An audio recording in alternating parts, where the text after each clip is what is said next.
are speaking about? What kind of diplomacy, JD, you are speaking about? What do you mean?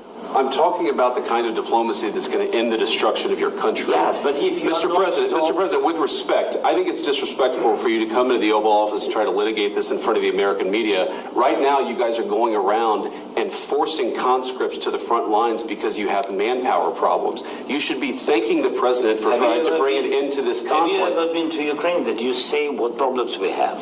I have been to. Count once. I've actually watched and seen the stories, and I know what happens is you bring them on a propaganda tour, Mr. President. Do you disagree that you've had problems bringing people into your military? And do you think that it's respectful to come to the Oval Office of the United States of America and attack the administration that is trying to prevent the destruction of your country? A lot of questions. Let's start from the beginning. Sure. First of all, during the war, everybody has problems. Even you, but you have nice ocean. And don't feel now, but you will feel it in the future. God bless. You don't know that. God bless. God bless. You will not have a war. Don't tell us what we're going to feel. We're trying to solve a problem. Don't tell us what we're going to feel. I'm not telling you. Because you're in no position to dictate that. That's exactly what you're doing. You're in no position to dictate what we're going to feel. We're going to feel very good. You will feel influence. We're going to feel very good and very strong. You will feel influence. You're right now not in a very good position. You've allowed yourself to be in a very bad position, and he happens to be right about it. From the very beginning of the war. You're not in a good position. You don't have the cards right now. With us, you start having cards. Right now, you're playing cards. You're playing cards. You're gambling with the lives of millions of people. You're gambling with World War III. You're gambling with World War III. And what you're doing is very disrespectful to the country, this country, that's backed you far more than a lot of people said they should have. Have you said thank you once this entire meeting? No, in this entire meeting, have you said thank you? Even today. You went. Right now, you don't. You're playing cards. You're playing cards. You're gambling with the lives of millions of people. You're gambling with World War III. You're gambling with World War III. And what you're doing is very disrespectful to the country, this country, that's backed you far more than a lot of people said they should have. Have you said thank you once this entire meeting? No, in this entire meeting, have you said thank you? You went to Pennsylvania and campaigned for the opposition in October. Offer some words of appreciation for the United States of America and the president who's trying to save your country. Please, you think that if you will speak very loudly about the war, you can... He's not speaking loudly. He's not speaking loudly. Your country's in big trouble. Can I answer? Wait a minute. No. You've done a lot of talking. Your country is in big trouble. I know. You're not winning. You're not winning this. You have a damn good chance of coming out okay because of us. Mr. President, we are staying in our country, staying strong from the very beginning of the war. We've been alone, and we are thankful. I said thanks you haven't in been this alone. cabinet, you and haven't not been only alone. in this cabinet. We gave you, through this stupid president, $350 billion. You voted we gave for you your military equipment, and your men are brave, but they had to use our military. What about if you didn't have our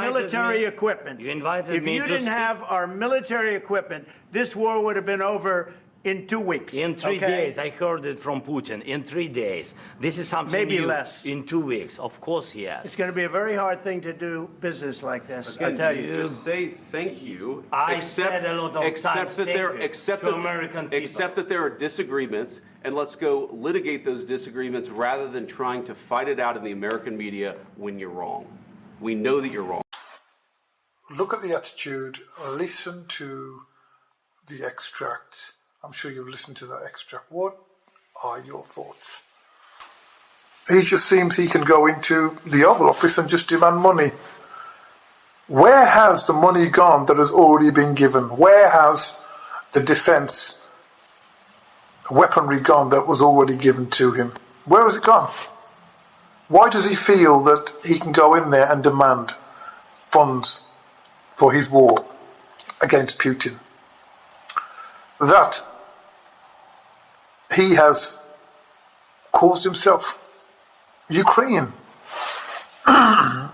in my opinion, need to talk directly to Putin. They need to have some conversations, some communications to stop the war, because they're in not a good position.